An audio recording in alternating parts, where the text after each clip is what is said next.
everyone, you're watching GetAssist.net and I'm back again with another video where I will show you how you can add back your Instagram Reels to your profile grid. So earlier this option was not available and you can only remove your Instagram Reels from your profile grid, but now you can also add them back and I will show you how in today's video. So without any further delay, let's get started with the video.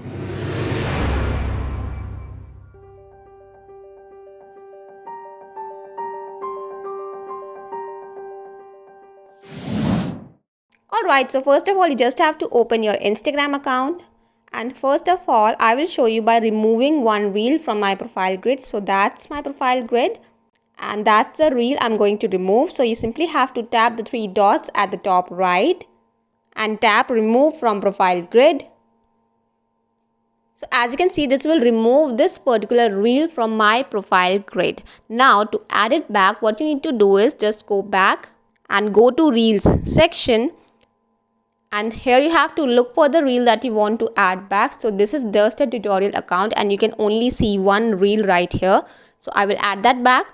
Open the reel, tap on three dots at the bottom right and then tap manage. Here you will see the option add to profile grid. Simply tap that. And you will see this message added to profile grid. So that's how you do it. That's how you can easily add back any of your Instagram reel to your profile grid on Instagram. So that was it for today's video. I hope you found it helpful, and if you do, don't forget to hit the subscribe button and also press the bell icon to stay notified of all my latest videos. If you have any doubts, issues or queries related to any of my videos, do let me know in the comment section down below. And for now, I will take the leave. We'll see you the next time.